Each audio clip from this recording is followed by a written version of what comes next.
A Navy SEAL came to Hollow Creek to escape his past. But the silence here was hiding something unfinished. A German shepherd, labeled dangerous, kept returning to the same direction, as if trying to tell the truth. When it dug up an old necklace, a missing child case once believed closed began to crack open. The deeper he went, the more he realized. The truth never disappeared. People just chose to ignore it. A child was not simply lost, but held back by a wrong decision that lasted for an entire year. Where are you watching from? Don't forget to like and subscribe. Help us reach 1,000 followers so we can keep sharing meaningful stories. And now, let's begin the story. He almost didn't stop. That was the truth Ethan Vance would return to later on mornings, when the lake held the sky too perfectly, when silence pressed in with the weight of things he hadn't finished. He almost drove past Hollow Creek, kept the wheel steady, let the road take him somewhere less expectant. But the road narrowed, and something in him, something older than reason, slowed his hand. The town appeared without ceremony. No gradual build-up, no welcoming stretch of signs or roadside businesses, just a shift in the landscape. Fences where there had been none, roof lines cutting into the horizon. A white sign with chipped paint that read, Hollow Creek. Ethan eased off the accelerator. The air outside looked clean, too clean, the kind of brightness that didn't belong to places that had nothing to hide. Sunlight spilled across the valley in long, quiet layers, touching pine branches and low houses with a warmth that felt rehearsed. He rolled past a diner with fogged windows, a hardware store with tools hanging in neat rows, a gas station where no one stood outside. People moved, but not toward anything. Not with urgency, just around. And beneath it all, there it was again. Silence. Not the absence of sound. The absence of interruption. Ethan recognized that kind of quiet. He had known it in other places, under different skies. Places where people learned to keep their voices low, not out of respect, but out of habit. He drove another block before noticing the building. Hollow Creek Animal Rescue. The sign was faded, the edges worn by years of weather. The structure itself sat slightly apart from the rest of town, like it had chosen distance, and no one had argued. Ethan didn't plan to stop. He turned in anyway. The tires crunched softly over gravel as he parked, and he sat there for a moment, hands still on the wheel, watching the building as if it might change if he gave it enough time. It didn't. He stepped out. He stepped. The air carried the scent of thawing earth and something sharper cleaning solution, maybe. Underneath it, faint but present, the smell of animals. Living things contained in small spaces. Inside, the temperature dropped slightly. The smell intensified, metal, damp fur, disinfectant layered over something warmer. Sound came next. Barking. Not constant, not unified. Different tones rising and falling across the room. Some sharp, eager, some strained, some quiet, like the sound came from a place too tired to push it any further. Ethan moved slowly down the main corridor. Boots steady, shoulders relaxed, eyes moving without appearing to. You here to adopt, or just passing through? The voice came from the far side of the room. He turned. Mara Keene stood near a desk cluttered with papers and a worn clipboard. Well, she was in her late 30s, 38, maybe a little older, but there was something about the way she held herself that made numbers feel irrelevant. She wasn't tall, but she carried a straightness in her posture that suggested she had once refused to bend and had paid for it. Her frame was slender, not fragile, just reduced. as if time had taken small pieces from her without asking. Her brown hair was tied low at the back of her neck, practical and slightly loose. A few strands had escaped, framing a face that might have once rested more easily. Now, it held a constant tension, not visible at first glance, but impossible to miss once noticed. Her skin was pale, marked faintly by the cold outside. But it was her eyes that held him. Not sharp, not guarded in the usual way. Tired, not from work, from waiting. "I'm looking," Ethan said. It was the simplest version of the truth he could offer. Mara studied him for a moment longer than politeness required.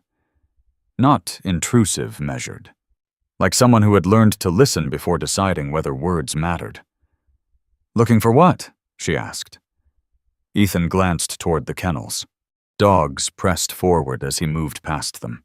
Some barked, tails striking metal. Others watched quietly, their bodies still but their eyes tracking every movement. "Something that fits," he said. A faint shift in Mara's expression, something close to understanding, but not quite agreement. "They all fit somewhere," she replied. "Just not always where people expect." She stepped away from the desk and motioned for him to follow. Her clothes were practical.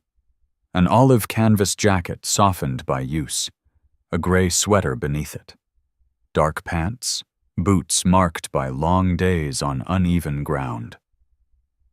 Nothing new, nothing unnecessary. She led him down the first row. Ethan crouched when it felt right. Let one dog sniff his hand, stepped back when another pressed too hard against the bars. He didn't rush, didn't linger. Nothing settled. And then, a sound. Not a bark. And a scrape, slow, controlled, nails dragging across concrete with intention rather than panic. Ethan stopped. Mara stopped a half step later. "That wing isn't open," she said. Her tone remained even, but something beneath it tightened barely, but enough. Ethan's gaze shifted toward the closed steel door at the end of the corridor. "What's back there?" For a moment, Mara didn't answer. The scraping stopped. The silence that followed wasn't empty. It was focused. Like something had chosen to stop moving. To listen. A single, muted thud came from behind the door. Not loud, not frantic, deliberate. Ethan felt it along the back of his neck before he processed the sound. A familiar tightening. The kind that used to come seconds before something went wrong. He didn't move. Mara didn't either. For one suspended moment, the entire building seemed to lean toward that door, waiting. "He's not for adoption," Mara said quietly. Ethan didn't look at her. "He?" She exhaled slowly, like the word carried weight. "Orion." The name settled into the space between them. Mara hesitated, then turned toward the door. "Come on," she said. The secured wing felt different, colder, more contained. The kennels were reinforced, the lights harsher, the noise reduced to something tighter, more controlled. They stopped at the final enclosure. Ethan saw the dog. Orion stood still behind the barrier. German Shepherd. About 5 or 6 years old. His coat carried a natural blend cream, gray-black layered in uneven gradients that shifted with the light. His build was lean, efficient, no excess. Every line suggested purpose. A black harness wrapped around his torso, worn but intact. Along its edges, a faint dark red trim subtle, but deliberate. Not decorative. Identifying. his eyes locked onto Ethan. Amber. Clear. Focused. Not curious. Not aggressive. Aware. Ethan stepped closer, slow enough to avoid triggering anything unnecessary. Orion didn't move. Didn't bark. Didn't even shift his weight. He just watched. Ethan lowered himself slightly, not fully crouching, just enough to change his profile. The dog's gaze didn't break. He used to run search, Mara said. Best tracker we had. Ethan's eyes remained on Orion. What changed? Mara folded her arms, not defensively, just to hold something in place. 3 years ago, missing child. East Ridge, she paused. He wouldn't stop pulling one direction. Ethan tilted his head slightly. And? We redirected the team. The answer came too quickly, too clean. Why? Mara's jaw tightened, a small shift that might have gone unnoticed by anyone else. Because something else made more sense at the time. Ethan finally looked at her. And now? She held his gaze. Now he keeps trying to go back. Silence settled again. Orion moved then. Not his body, just his head, turning toward the far wall, toward something beyond the building, east. The motion was precise, measured, not reactive, intentional. Ethan felt something in his chest shift. He had seen that before. Not in dogs. In men who hadn't finished something. Why keep him? Ethan asked. Mara didn't hesitate this time. Because he's not wrong. The words didn't echo. They sank. Ethan looked back at Orion. The dog's gaze returned to him. Steady. Unwavering. Not asking. Not offering. Just there. Waiting. Ethan stood. I'll take him, he said. Mara didn't react immediately. You don't know what you're asking for. I don't need to. It wasn't entirely true, but it was enough. Mara studied him again, longer this time, searching for something. Maybe a reason. Maybe a warning. Then she nodded. 30-day trial, she said. You sign everything. Ethan didn't argue. Paperwork passed between them. Names written. Liability acknowledged. Silence filling the spaces where questions might have gone. When they brought Orion out, the dog didn't resist. He stepped forward without hesitation, movements controlled, measured. Outside, as the light had shifted slightly, still bright, still clean, but different. Ethan opened the truck door. Orion jumped down, then stopped. He didn't circle, didn't look at Ethan, didn't explore. He turned his head. East, toward the tree line beyond Hollow Creek, and held it there.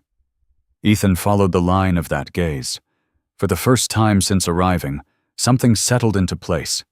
He hadn't come here to disappear. He had stepped into something that had already begun. The first night passed without sleep. Not completely.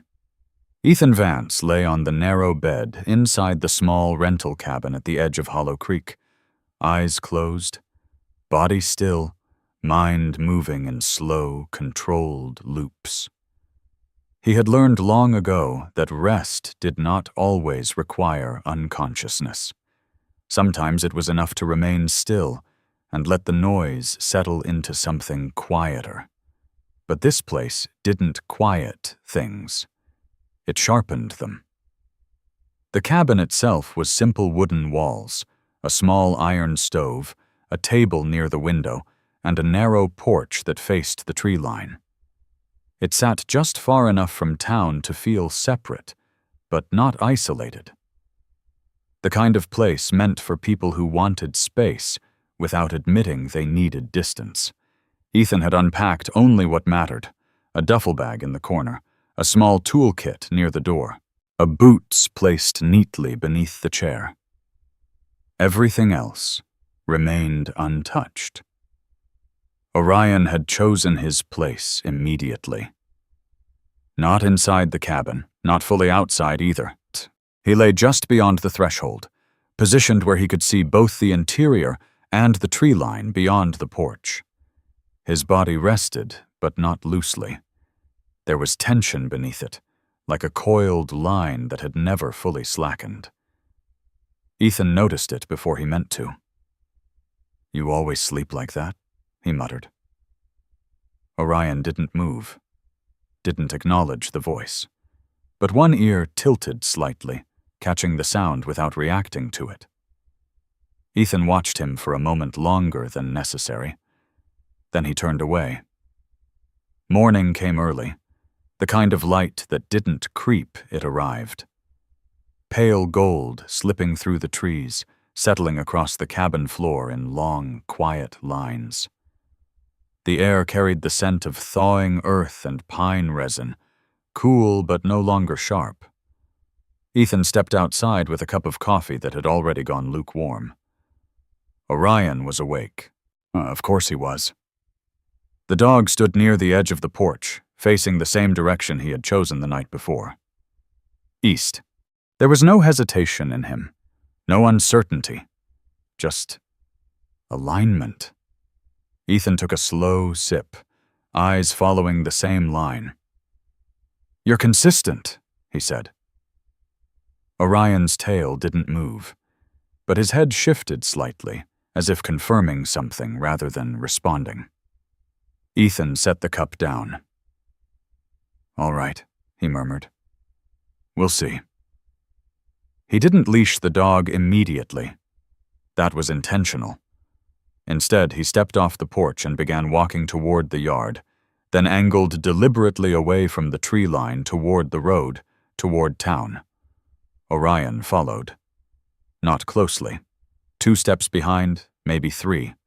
Enough to maintain connection without signaling submission. Ethan walked another 20 yards, then turned again this time toward the lakeside, away from both town and forest. Orion slowed, not abruptly, gradually. His steps shortened, his body angled subtly, not resisting, but correcting. Ethan stopped, turned. Orion stood still, gaze steady, fixed not on Ethan, but past him, east. Again, Ethan exhaled slowly through his nose. "Noted," he said under his breath. He adjusted direction. Not fully, just slightly enough to test. Orion resumed movement immediately. That was when Ethan understood. This wasn't impulse. This was a pattern. They walked farther than Ethan had intended. The ground shifted gradually from open yard to uneven terrain. Grass gave way to patches of exposed earth, then to pine needles and roots that pushed through the surface like old scars.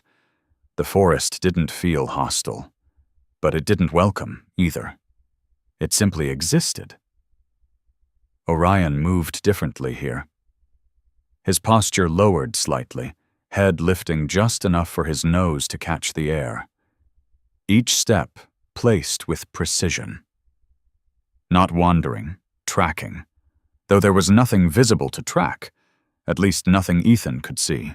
As they reached a shallow clearing where a narrow stream cut through the ground more meltwater than river, its surface reflecting broken fragments of sky. Ethan stopped there, not because he needed to, because something in Orion shifted.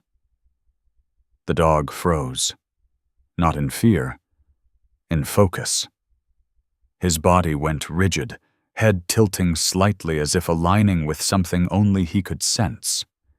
Then, without hesitation, he moved to the far side of the stream and began digging.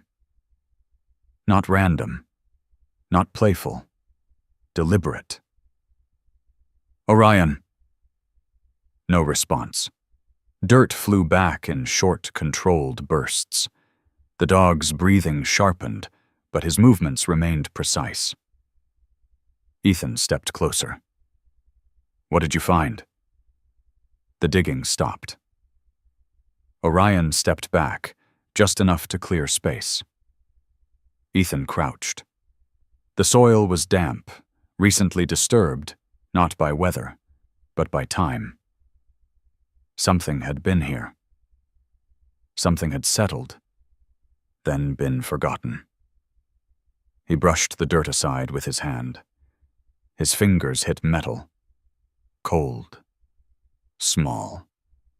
He pulled it free.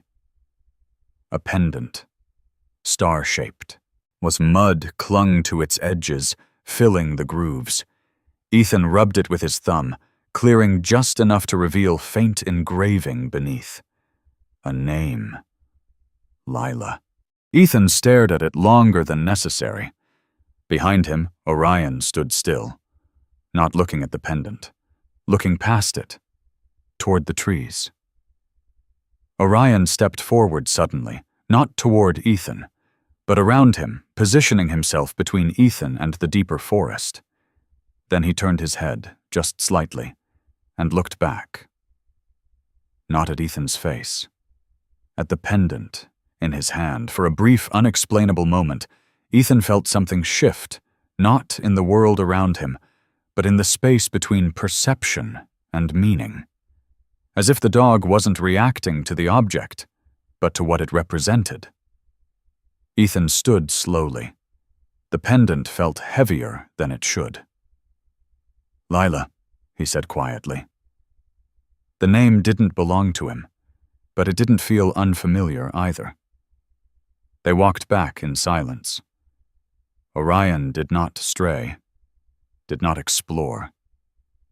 He maintained position, yet moving with the same measured distance, but his focus had changed. Less searching, more waiting. Ethan drove into town mid-morning. The streets looked the same as the day before. Clean, quiet, orderly, in ways that felt practiced rather than natural. He parked outside the rescue center again. Mara was already there. She stood near the entrance, sleeves rolled slightly, a clipboard tucked under her arm. She looked like she had been awake for hours, though there was no visible sign of it. Just the same steady fatigue beneath everything. "You came back," she said. It wasn't a question. Ethan held up the pendant. Her reaction was immediate, not loud, not dramatic, but unmistakable. Her posture stiffened, shoulders tightening as if something inside her had been pulled too quickly. "Where did you find that?" "East Ridge," Ethan replied. Her eyes didn't leave the pendant. For a second, something like hope flickered. Then it vanished. "Give it to me." Ethan stepped closer and placed it in her hand. Mara's fingers closed around it, slower than they should have. Her thumb traced the engraving. She didn't speak right away. When she did, her voice was lower. "Lila Keene," she said. Ethan watched her carefully. "Your daughter?" Mara nodded once, no hesitation, but no softness either. "She was 11, Mara continued. 3 years ago." Ethan waited. "She went missing near the East Ridge. Storm came in fast. Visibility dropped." Mara's gaze lifted, meeting his. "We searched for 3 days." "And Orion?" "He led us there," she said. A pause. "We didn't follow." Ethan didn't ask why. Not yet. Mara looked down at the pendant again. "He kept trying," she added. "Wouldn't stop pulling in that direction." Her jaw tightened. Eventually he stopped listening.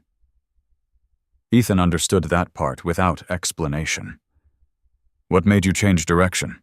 he asked. Mara exhaled slowly. "There were signs near the lake," she said. "Clothing, Footprints. Had the team prioritized it? Logical. Yes. The word carried weight. Too much. Ethan leaned slightly against the counter. And this? He asked, gesturing toward the pendant. Mara didn't answer immediately.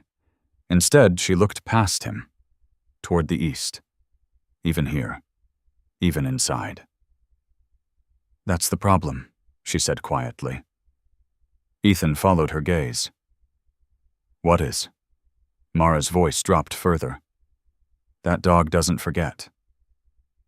Silence settled between them. Not uncomfortable. Just heavy. Ethan straightened. Neither do I, he said. Mara studied him again, more carefully this time, not just observing, evaluating. Then she nodded once. Then you should keep walking, she said. Ethan didn't ask what she meant. He already knew. Outside, the light hadn't changed. The town still looked the same, but something underneath it had shifted. Not the place. Him. Orion stood beside the truck, waiting. Not restless, not eager, just ready. Ethan paused before opening the door. He looked east, then at the dog. All right, he said quietly. Orion didn't move. But his eyes held steady. And for the first time, Ethan didn't feel like he was following. He felt like he had already been led. By the third day, Hollow Creek had begun to recognize him. Not openly. No one stopped Ethan Vance in the street. No one asked questions directly, but glances lingered half a second longer than they should have. Conversations shifted when he passed. Doors didn't close, but they didn't stay open either. It was a town that knew how to behave normally. That was the problem. Morning came with a thin layer of frost still clinging to the shaded ground. The sunlight was bright, almost generous, but it didn't reach everywhere. Beneath the pines, the cold remained quiet, patient. Ethan walked down Main Street with Orion at his side. The dog moved the same way he always did, measured, controlled, head low enough to read scent without losing awareness.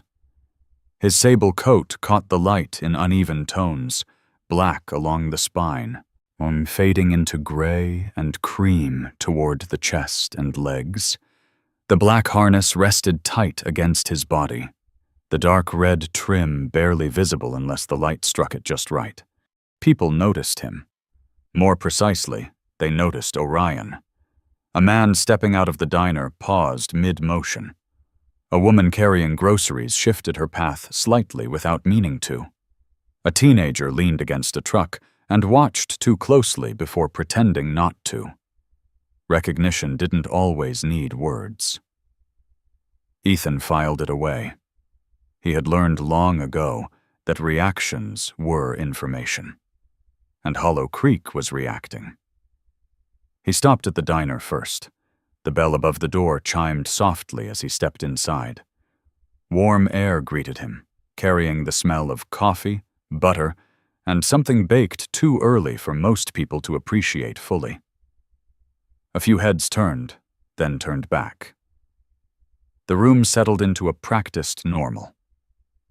Behind the counter stood a man in his mid-50s, broad-shouldered, with a thick neck and a face that had been shaped by years of routine rather than reflection. His hair was thinning, gray along the edges, and his mustache, full but uneven, gave him the look of someone who had once cared more about appearances than he did now. "Coffee?" the man asked. His tone was neutral, not unfriendly, not welcoming. "Black," Ethan replied. He took a seat at the counter. Orion remained at his side, sitting without command, body still but alert. His ears shifted occasionally, tracking movement, sound, space. The man poured the coffee, set it down. "You're new," he said. Ethan nodded once. "Passing through." The man's eyes flicked briefly to Orion. "That's a rescue dog," not a question. Yes. The man wiped his hands on a cloth, slower than necessary. They don't usually let those ones out, he said. Ethan didn't respond immediately. Depends who's asking, he said finally. The man gave a short nod. Didn't push. But something in his expression tightened, just enough to suggest the subject had edges. Ethan drank half the coffee before standing again. He didn't stay longer than needed. He never did. Outside, the air felt colder than before. Orion stood as soon as Ethan moved, falling into step beside him. They crossed the street toward the hardware store. The bell above that door rang sharper, more metallic. Inside, the smell changed: oil, metal, wood shavings. Tools lined the walls in precise rows, everything arranged with the kind of order that came from repetition rather than care. A man stood near the back counter. Leland Cross. He was in his late 50s, maybe pushing 60, built thick through the shoulders and chest. Not fat. Solid. The kind of weight that came from decades of manual labor. His flannel shirt was dark, sleeves rolled just below the elbows, revealing forearms marked by old cuts and scars that had healed without attention. His hair was brown once, and now streaked heavily with gray, cut short, uneven in places.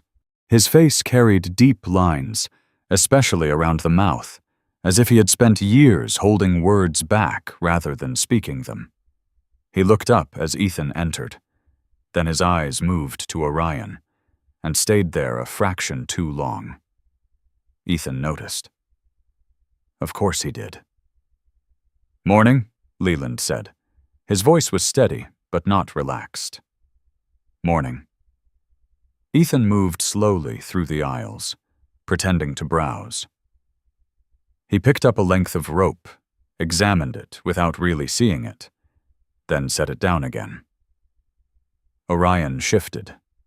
Not forward, not back. His body lowered slightly, weight adjusting onto his front legs. A subtle change, but deliberate. Ethan didn't look at him. He didn't need to. "What can I help you find?" Leland asked. Ethan turned. "Just looking." The same answer. The same half-truth. Leland nodded, but his gaze flicked once more to Orion. "A dog like that," he said. "You don't keep him idle too long." Ethan met his eyes. "He doesn't seem idle." Something passed between them. Brief, unspoken. Leland's jaw shifted slightly. "Guess not." Ethan left without buying anything. Outside, Orion exhaled through his nose, a quiet release of tension. Ethan walked another block before stopping. He crouched slightly, just enough to bring himself closer to the dog's level. "You know something," he said quietly. Orion's ears tilted. His gaze moved not to Ethan, but past him, toward the east. Again. Ethan stood. He didn't argue with it anymore. By midday, he found himself at the edge of town. The sheriff's station sat low against the road, a brick building with narrow windows and a flag moving slowly in the wind. Inside, the air smelled faintly of paper, dust, and coffee that had been left too long on heat. A younger man stood behind the front desk. Ian Holt, late 20s. Lean, not yet fully settled into his frame. His uniform fit correctly, but not comfortably, as if he still noticed it on his body instead of wearing it naturally. His brown hair was cut short, clean, his face open, but guarded in small, unconscious ways. "Can I help you?" Ian asked. His tone was professional, but not hardened. Ethan stepped forward. "I'm looking for records," he said. "What kind of records?" "Search maps. 3 years ago. East Ridge." Ian's expression changed. Not dramatically, but enough. That case is closed, he said. Ethan nodded. I know. Silence stretched. Ian glanced toward a closed office door down the hall, then back. You were at the rescue center, he said. Yesterday. Ian's eyes dropped briefly to Orion. Recognition. Then something else. Hesitation. Ethan didn't push. He waited. People like Ian didn't respond to pressure. They responded to space. Ian exhaled slowly. You didn't get this from me, he said. He stepped out from behind the desk and motioned toward a side room. Inside, at a table held several large maps, search grids marked in faded ink, lines drawn, crossed out, redrawn, notes written in different hands. Ethan stepped closer. Orion settled near the wall, but his posture remained alert. His ears angled toward the hallway, tracking movement beyond the room. Ian stood across from Ethan, one hand resting on the table. North Ridge here, he said, pointing. East section here. Ethan followed the lines. Why was this area reduced? He asked. Ian hesitated. Because the lake took priority. That's the official answer. Ian looked up. And the unofficial one? Another pause, longer this time. The weather turned, Ian said quietly. Visibility dropped. The team got conflicting signals. Ethan traced the map again. And the dog? Ian's jaw tightened. He didn't stop pulling that direction. Then why pull him off? Ian didn't answer immediately. When he did, his voice was lower. Because he wouldn't stop. Ethan looked at him. That's not a reason. Ian swallowed. It is when you think he's wrong. Silence settled again. Ethan leaned slightly over the map. The lines didn't match, not cleanly. The reduction of the east sector came too early. Not enough to stand out to someone casual, but enough to matter. Rehook Orion rose suddenly, not slowly, not cautiously. One moment still, next moment standing, body rigid, his head turned toward the hallway door. A low vibration formed in his chest. Not a growl, not quite. Recognition. At the same time, a shadow passed across the frosted glass. Ethan felt it immediately. That same tightening. The same quiet shift in the air that came before something changed. The door handle moved. Sheriff Dale Rourke stepped inside. 48. Broad, solid, the kind of man who carried authority not because he demanded it, but because he had worn it long enough that it had settled into his posture. His hair was cut short, salt and pepper. His face lined not from age alone, but from decisions that didn't fade when the day ended. His eyes moved across the room quickly. Ethan, the maps, Ian, then Orion. The dog didn't bark, didn't lunge. He simply watched. Dale's expression didn't change, but something in his shoulders tightened. That dog shouldn't be in here, he said. Ethan straightened. He's calm. That's not the point. Ian stepped back slightly. Sheriff, he was just... Give us a minute, Dale said. Ian didn't argue. He left the room, closing the door behind him. Silence. Dale looked at the maps again, then at Ethan. You need to stop, he said, not angry, tired. Why? Ethan asked, Dale's gaze held steady. Because some things don't reopen cleanly. Ethan didn't look away. That's not a reason. Dale exhaled. His eyes shifted briefly to the east section of the map, then back. I was the one who called it, he said. Ethan didn't speak. The search, Dale continued. I made the call to pull back. The words didn't carry defensiveness, just weight. If you dig this up, Dale said, and there's nothing there, then you make people live through it again for no reason. Ethan understood that, but understanding didn't mean agreement. And if there is something, he asked. Dale didn't answer. That was answer enough. Ethan stepped back from the table. Orion remained still. Watching. Always watching. Outside, the town looked unchanged. But Ethan knew better now. Hollow Creek didn't bury its truth. It lived on top of it. Carefully. Quietly. And somewhere beneath that, something had been left unfinished. By the time Ethan Vance left the sheriff's station, the light over Hollow Creek had shifted into something sharper. Midday sun no longer softened the edges of things. It revealed them. The town looked the same quiet streets, painted fences, windows reflecting sky, but Ethan no longer saw it as a place. He saw it as a structure, a system built on decisions. And somewhere inside that system, something had gone wrong and stayed wrong long enough to become accepted. Orion walked beside him, steady as always, not reacting to people now, not watching the town. His focus had narrowed. East. Ethan didn't fight it anymore. Back at the cabin, he didn't go inside immediately.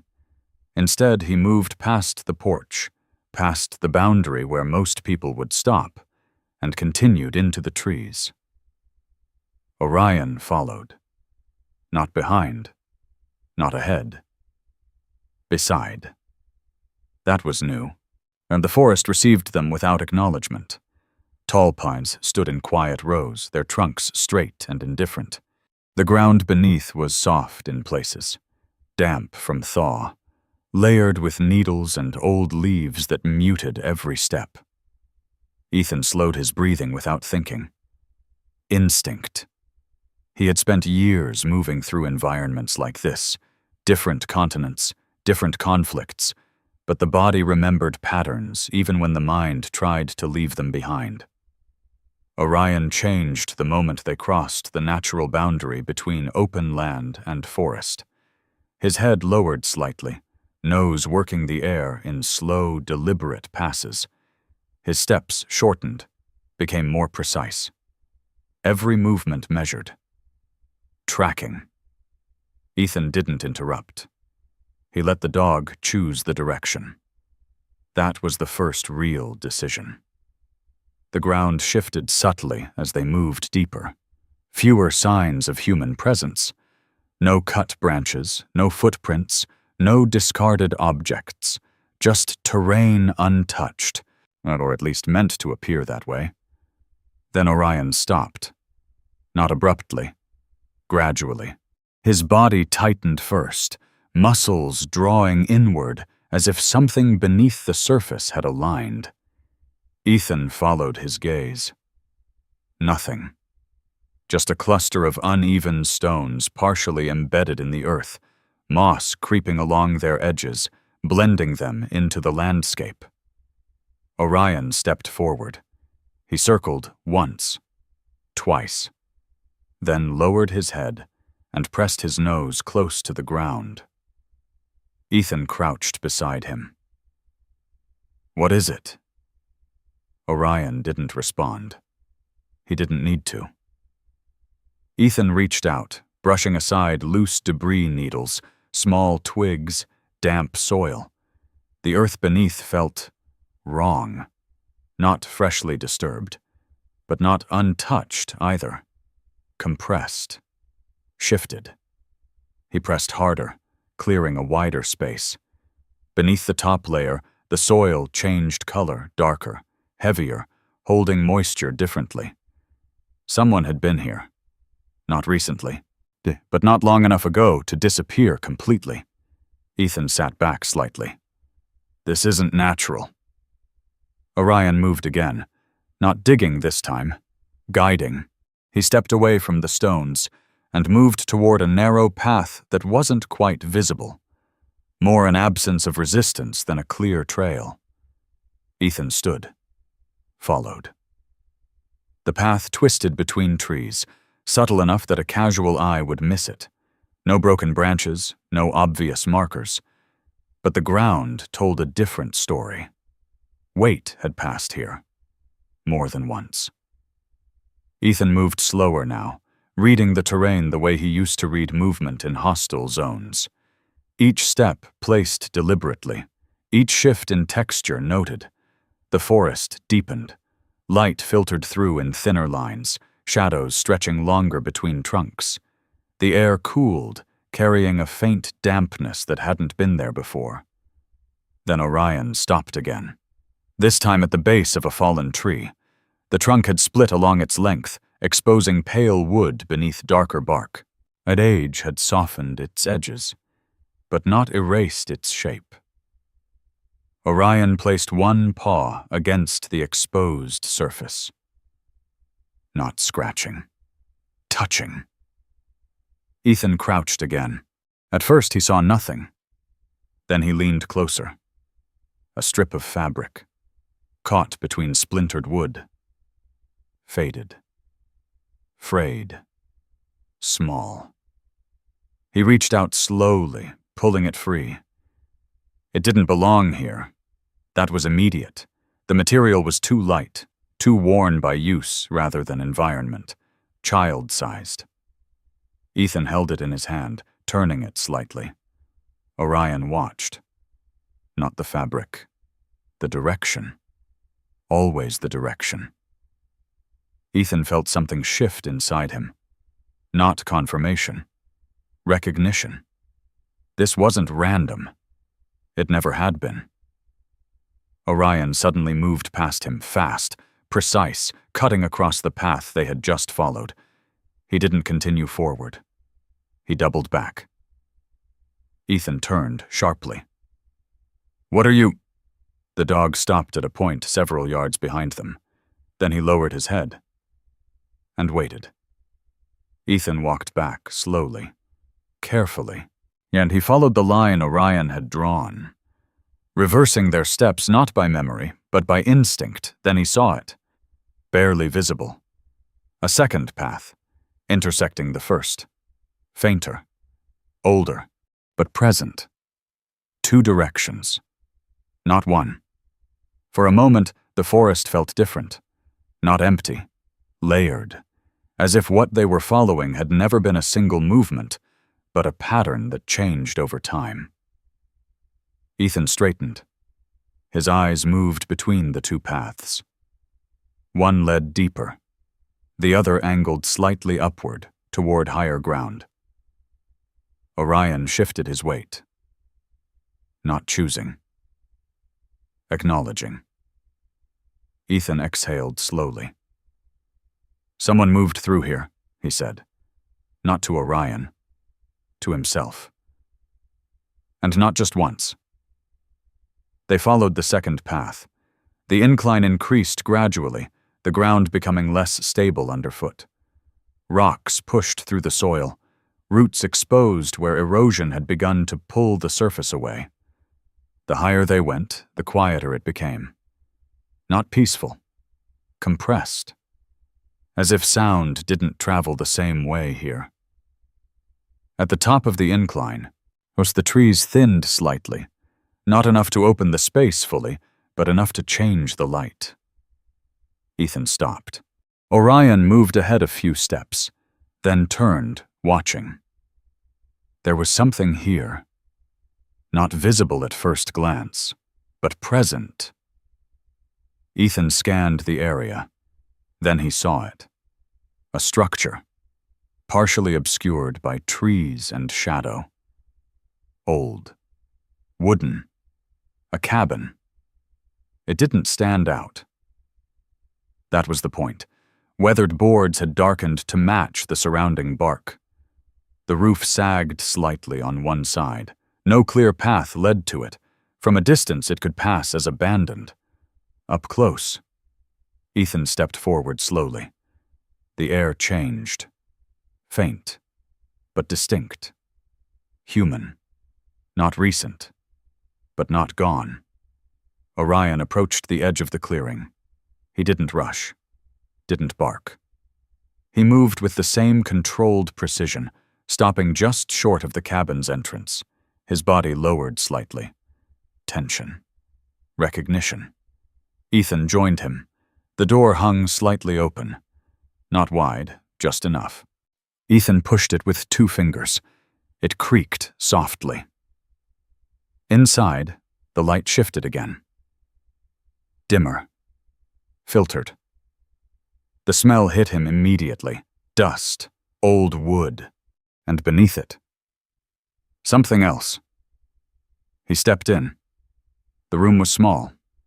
1 table, 1 chair, a narrow cot against the wall. Nothing dramatic, nothing overtly wrong. That was what made it worse. Orion moved to the center of the room, paused, then slowly turned, taking in the space, as if mapping it. Ethan followed his movement. Then his eyes landed on the wall.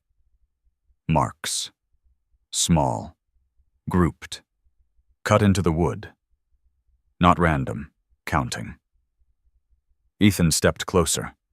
His hand hovered near the surface but didn't touch. Each group of lines ended abruptly. No closure. No pattern completed. He felt it then. Not as a thought. As weight. Someone had been here.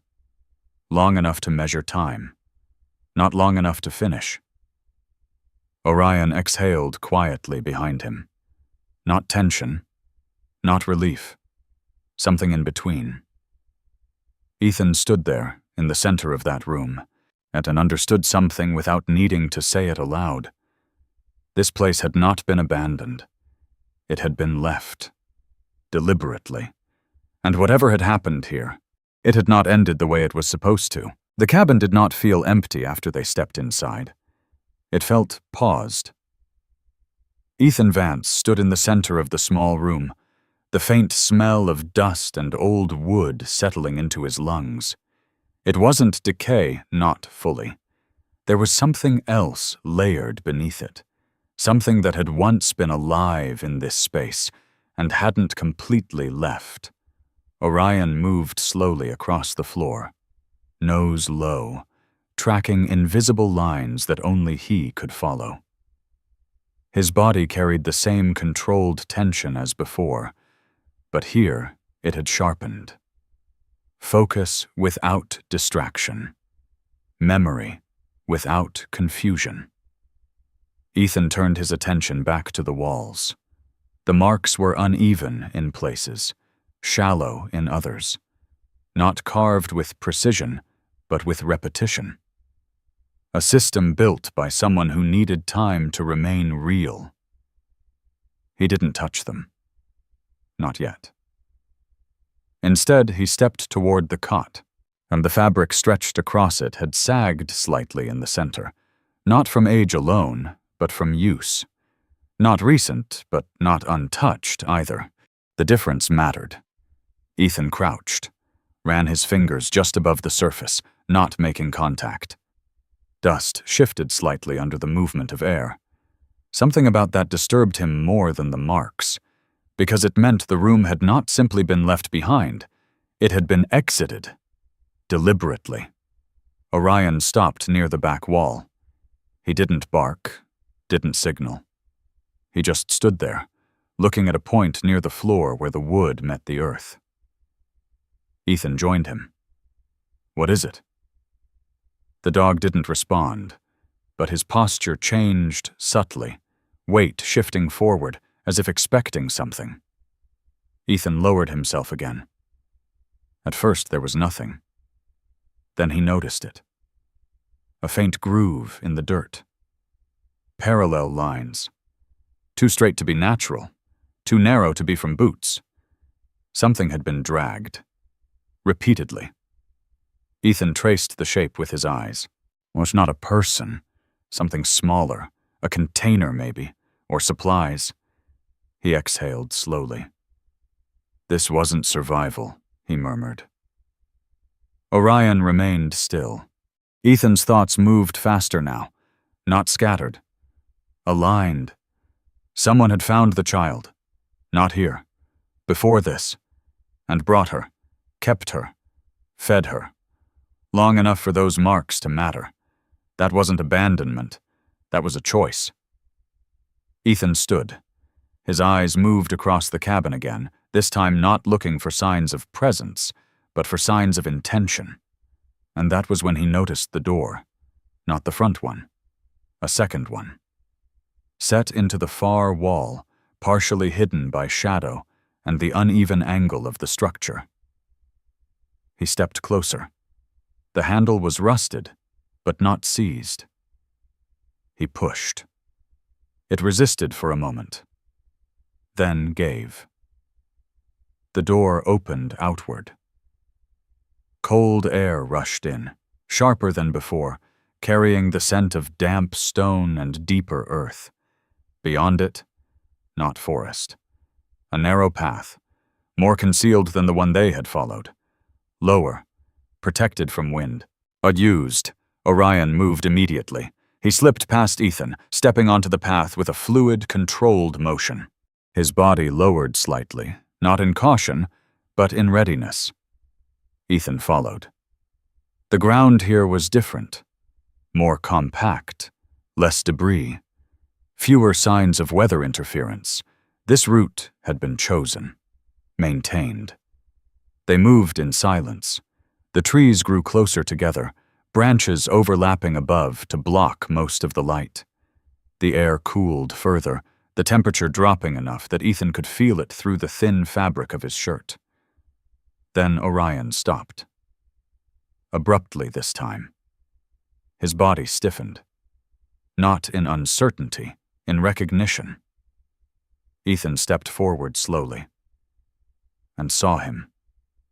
A man stood at the edge of a clearing ahead. He hadn't been there moments before, or Ethan hadn't seen him. Either way, it didn't matter. The man didn't move, didn't raise his hands, didn't step forward. He just stood there, as if he had been waiting long enough that leaving no longer felt like an option. Caleb Rourke. Ethan knew it without being told. The resemblance was there, not obvious, but present. The same structure in the face as the sheriff, but heavier, worn differently. Caleb was older, mid to late 50s. His body carried the kind of strength that didn't come from training, but from years of physical labor. Thick through the shoulders, slightly stooped from repetition rather than age. His flannel shirt was dark, worn thin at the elbows. A work jacket hung loosely over it, stained in places that had never been cleaned properly. His hands were large, rough, fingers marked by old scars and fresh cracks from cold weather. His hair was cut short, uneven, gray spreading unevenly through what had once been brown. But it was his eyes that held Ethan's attention. Not hostile, not defensive. Just tired. Deeply, permanently tired. Orion let out a low sound. Not a growl. Something quieter. Recognition. Caleb's gaze dropped to the dog. And for the briefest moment, something broke. Not visibly, but enough. I figured it would be him, Caleb said. His voice was rough, unused in the way of someone who spent more time alone than speaking. Ethan didn't move closer. You've been here, he said. Not a question. Caleb nodded once. Long enough. Silence settled between them. The forest held it. Ethan felt the weight of the space, not tension. Not yet, but something waiting to be said. You found her, Ethan said. Caleb's jaw tightened, then relaxed. Yeah. The word came out slower than it should have. You found her, Ethan repeated. And you didn't bring her back. Caleb looked away briefly, not in shame, in memory. Orion stepped forward suddenly, not toward Ethan, not fully toward Caleb. He stopped halfway between them, lowered his head, and let out a quiet, strained sound something that wasn't quite a whine, wasn't quite a growl. Caleb's breath caught. And his hand moved instinctively, then stopped mid-air. For a moment, neither man spoke, because whatever existed between the dog and the man. It wasn't new. I tried, Caleb said finally. Ethan's eyes narrowed slightly. Explain. Caleb exhaled slowly, running a hand over his face. A year ago, after the search was pulled, he began, I came up here to check drainage lines. Ethan listened, didn't interrupt. I heard something, Caleb continued. Thought it was an animal. Then I saw her. His voice shifted slightly on the last word, not softer, more precise. She was alive, he said. Barely. Hypothermia. Injury, couldn't walk straight. Ethan's chest tightened, just slightly. And you brought her here? Caleb nodded. I had supplies. Shelter. He gestured vaguely toward the cabin. I told myself I'd take her back once she stabilized. But you didn't. Caleb looked at him then, directly. No. The honesty landed harder than any excuse. Why? Ethan asked. Caleb's expression didn't change. But something behind it did. Because by morning, he said, people were already moving through the ridge again. Questions, patrols. Ethan waited. Ethan, I had things up here, Caleb continued. Things that weren't supposed to be found. There it was. Ethan didn't react outwardly. What kind of things? Caleb's mouth tightened. Doesn't matter, he said. Enough that if I walked her back, everything came with it. Ethan held his gaze. So you chose yourself? Caleb didn't deny it. I chose not to lose everything, he said quietly. The words weren't defensive. They were final. Silence again. He wasn't done. That's what I told myself, Caleb added. Ethan didn't speak. First day, Caleb continued, I kept her here, fed her, treated what I could. His eyes shifted toward Orion again. She didn't trust me, he said. Why would she? Ethan felt something cold settle into place. She kept trying to get back, Caleb went on. Back to where she thought people were still looking. Orion shifted slightly. Ethan noticed. And you stopped her, Ethan said. At first, Caleb admitted. Then, I started moving her. Ethan's eyes sharpened. Moving her where? Different spots, Caleb said. Safer ones. Away from the ridge. Away from anyone who might still be searching. Ethan understood the implication. That's why the trail doesn't make sense, he said quietly. Caleb didn't respond, because he didn't need to. Ethan looked past him, deeper into the forest. How long? He asked. Caleb hesitated, then answered. Long enough. That was all. Ethan didn't press further. He didn't need the number. He already understood the weight. Orion stepped back slightly. His posture changed. Not tension. Something else. Expectation. Ethan followed the shift, then looked back at Caleb. Where is she now? Caleb's gaze dropped, then lifted again. There's more you don't understand, he said. Ethan didn't move.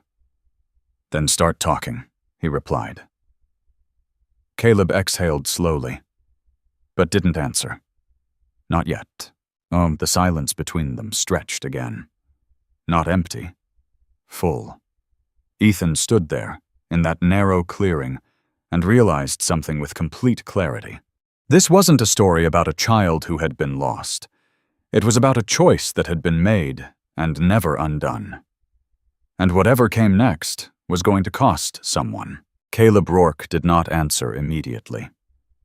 The silence stretched between him and Ethan like something physical dense, unmoving, filled with the weight of everything that had not been said for far too long. Orion shifted first, not toward Ethan, not toward Caleb, but slightly past them both, his body angling toward the deeper line of trees beyond the clearing. His ears tilted forward, catching something neither man could hear.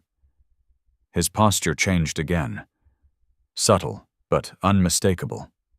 Focus. Ethan noticed it instantly. He didn't break eye contact with Caleb. "Where is she?" he asked again, quieter this time. Caleb inhaled slowly, his chest rising under the worn flannel, then exhaled through his nose as if the answer itself carried resistance. "She's not where you think," he said. Ethan didn't respond. That wasn't an answer. "That's not what I asked." Caleb's jaw tightened.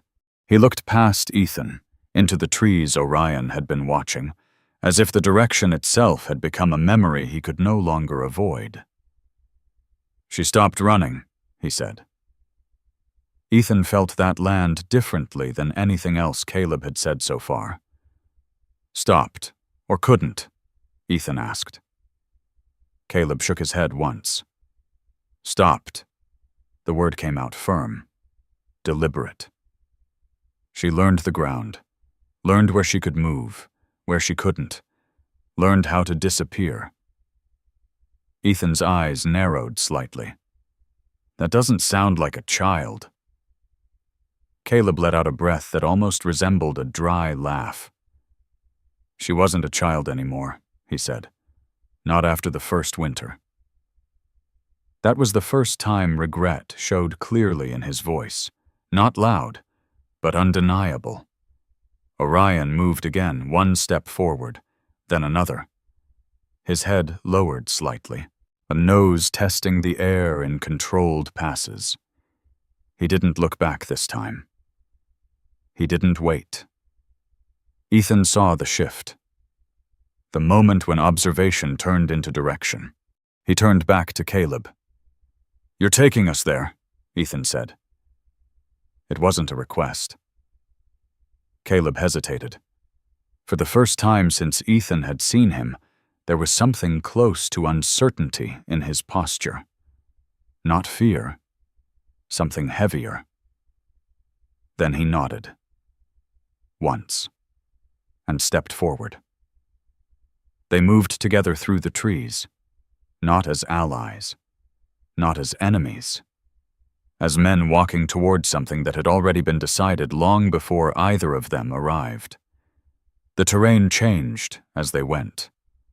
The forest thinned in places, then tightened again, the ground rising and falling in uneven rhythms. Patches of old snow lingered in shadowed dips, hardened and gray at the edges. Moisture clung to the air, carrying the scent of moss, bark, and cold stone. Orion took the lead. Not fast, precise. Every step placed with purpose, and his body adjusting instinctively to the shifting ground. His sable coat moved with him, dark along the spine, lighter at the chest, the harness straps tight across his shoulders. Ethan followed close behind. Caleb a few steps behind him. The spacing mattered. No one spoke. Words would have felt like an interruption. They climbed. Not steeply, but steadily enough that the air thinned slightly, the sounds of the lower forest fading behind them. At one point, the ground gave slightly under Ethan's boot, a soft shift of soil that hadn't fully settled. He adjusted without thinking, weight redistributing, body lowering instinctively to maintain balance. Old habits. still intact. Orion paused ahead. He turned his head slightly, not fully looking back, but enough to check. Ethan nodded once. "I see it." The dog moved again. They reached the ridge just as the light shifted. Late afternoon had begun its slow descent toward evening, the sun lowering enough to cast long shadows between the trees. What the space ahead opened not fully, but enough to change the feeling of the land. Less enclosed, more exposed. And there, between two stone outcrops, partially hidden by low brush and uneven terrain, was a figure, still, watching. Ethan stopped. Not abruptly, deliberately. Orion slowed beside him. His body lowered again, not submissive, not aggressive. Careful. The figure didn't move, didn't run, didn't step back. She just stood there. Lila Mercer. She was taller than Ethan expected. Not by much, but enough that time had clearly passed. 14 now, maybe close to 15. Her frame was thin, not from neglect alone, but from growth without structure.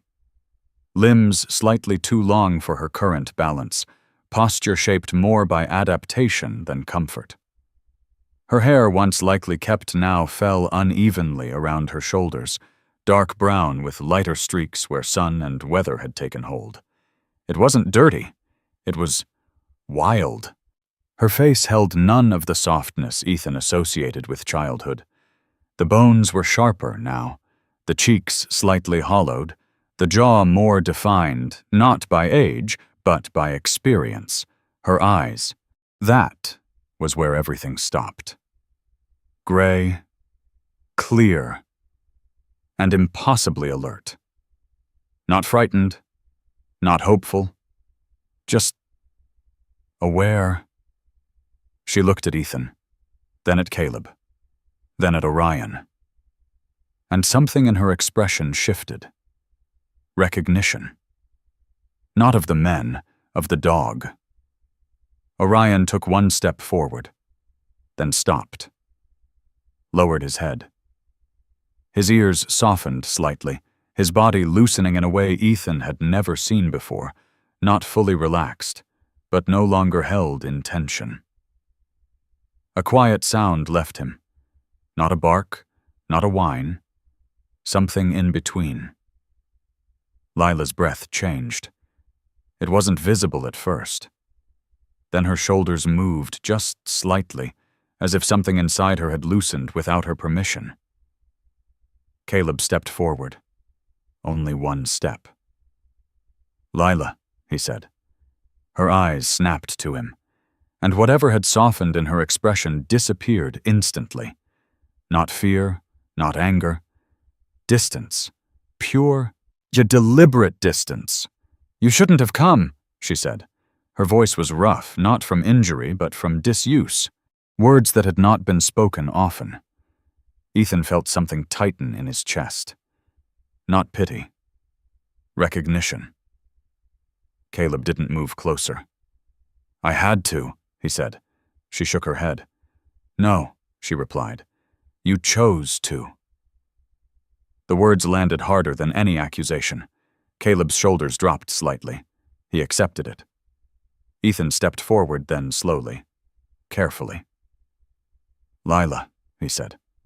She didn't look at him. Not yet. "You don't know me," he continued, "but I'm here to—" "I know why you're here," she interrupted. Her eyes shifted to him then. Direct. Sharp. "You're here to take me back." Ethan didn't deny it. "Yes." She held his gaze. For a long moment, neither of them spoke. The wind moved lightly through the trees, carrying the scent of cold earth and distant water. Then she looked away, toward the ridge, toward the open space beyond. "I'm not lost," she said. Orion moved again faster this time. Not toward Ethan. Not toward Caleb. He stepped directly between Lila and the open drop of the ridge. Then he turned sideways, blocking nothing, forcing nothing. Just standing there, waiting. Lila looked at him, really looked. And for the first time since Ethan had seen her, uncertainty appeared. Ethan saw it, the smallest shift. Enough. "You don't have to trust me," he said quietly. She didn't respond. "Just trust him," he added, nodding toward Orion. The dog remained still, not pushing, not retreating. Lila's eyes stayed on him. Something moved behind them. Not emotion, calculation, memory. She took one step, then stopped. Her footing slipped slightly on loose gravel. Orion moved instantly, just enough to steady her, pressing lightly against her leg without startling her. She froze, looked down, then back at him. The moment stretched, fragile. Ethan didn't move, didn't speak. He knew better. Some things broke if you tried to force them. Behind him, Caleb shifted his weight. Ethan heard it, didn't turn. Lila stepped again, closer this time, not to Ethan, to Orion. Her hand lifted slightly, hesitated, then rested against the dog's shoulder, lightly. Testing. Orion didn't move, didn't react. He just stood there, solid, present. Lila exhaled slowly, a sound that carried something deeper than relief. Recognition. "I remember him," she said. Ethan felt something inside him settle. Not finished, but aligned. Caleb didn't speak. He couldn't. Not anymore. Lila looked at Ethan again. Her expression hadn't softened, but it had changed. Less closed, less certain. "What happens now?" she asked. Ethan held her gaze. "We go down," he said. She looked past him, toward the forest, toward everything she had built here, everything she had survived. Then back at Orion. The dog took one slow step backward, an invitation, nothing more. Lila followed, just one step, but it was enough. Ethan turned slightly, yet positioning himself beside her, not ahead, not behind. Caleb remained where he was for a moment longer, then followed, not leading, not deciding, just coming. The descent hadn't begun yet, but something else had. The first step down the ridge felt different than any step Ethan Vance had taken before. Not because the ground was unstable, though it was. Not because the path was unclear, though it twisted through rock and root in ways that demanded attention. It felt different because for the first time since he had arrived in Hollow Creek, he wasn't moving toward something unknown. He was moving with it. Lila Mercer walked beside Orion. Not ahead, not behind. Beside. Her hand hovered near the dog's shoulder at first, not touching, then resting lightly against the coarse texture of his coat, as if confirming something solid still existed in a world that had stopped offering certainty. Orion adjusted his pace instinctively. He didn't lead. He matched. Ethan stayed on her other side, close enough to step in if the terrain shifted, far enough not to crowd her. Caleb followed behind, always behind. The spacing had settled into something unspoken and correct. The descent was slow. Each step required intention. Loose gravel shifted underfoot, small stones breaking away and sliding down the slope in quiet, uneven rhythms. The air cooled as they moved lower, the ridge pulling shadow across them as the sun dipped further behind the trees. Lila didn't rush. She moved carefully, testing the ground with each step before committing her weight. Ethan noticed the pattern immediately. She wasn't just cautious. She was practiced. Her body remembered this terrain in ways that couldn't be learned quickly. "You've walked this path before," he said. She didn't look at him. "Yes." One word. No explanation. But it carried enough. Orion paused briefly ahead, turning his head back. Not to command, not to guide, but to check. Lila met his gaze, then continued. The forest grew denser again as they descended, branches closing overhead, or light fading into long, muted streaks across the ground. The scent of damp earth thickened, mixing with pine and the faint trace of water somewhere beyond sight. Ethan's mind didn't slow. It aligned. He wasn't thinking about the mission anymore, not in the way he used to. There were no objectives to complete, no orders to follow, only decisions and consequences. Behind him, Caleb's steps were heavier now. Not physically. Something else. Weight. The kind that didn't come from the body. Ethan didn't turn. He didn't need to. He could feel it. The moment when a man begins to understand that what he's been carrying can't be set down quietly. Halfway down the slope, the ground shifted. Not dramatically. A small, slide-loose dirt giving way under Lila's foot as she stepped onto an uneven patch. Her balance broke, just slightly, but enough. Orion reacted before Ethan could move. The dog shifted his weight, pressing firmly against her leg, stabilizing her center without force. His body angled just enough to redirect her momentum back onto stable ground. Lila froze. Not from fear, from recognition. Her hand tightened briefly against Orion's shoulder, then relaxed. She didn't pull away. Ethan watched it happen. Didn't interrupt. Didn't speak. Trust wasn't built in moments like this. It revealed itself. They continued, the slope leveled gradually, the ground becoming more stable as the trees opened just enough to allow more light through. The forest here felt different, less oppressive, more transitional. The edge of something. Orion slowed again. This time, he stopped. Not at a sound. Not at a scent. At a line. Ethan saw it too. The break in the terrain where the forest met the lower clearing. Beyond it, movement. Subtle, but present. Vehicles. Figures. Color where the forest had held only shadow. Lila stopped, and her entire body tightened. Ethan felt the shift immediately. Fear. Not loud. Not panicked. Controlled. Deep. "They're here," he said quietly. She didn't respond.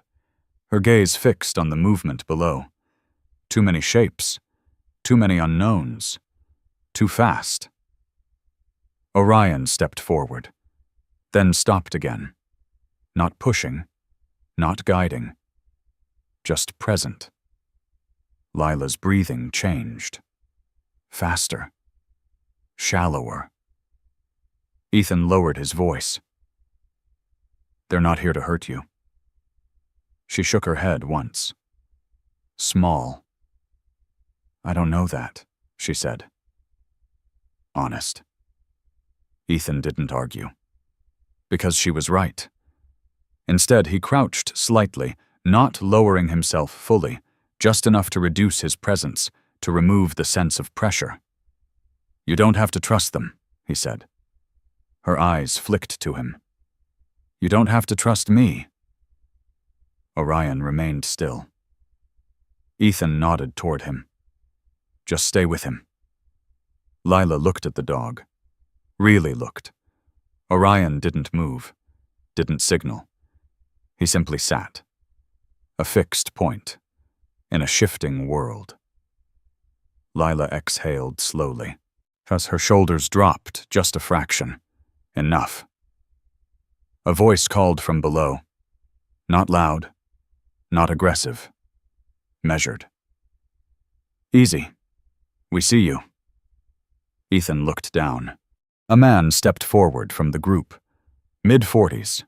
Broad build, but not heavy.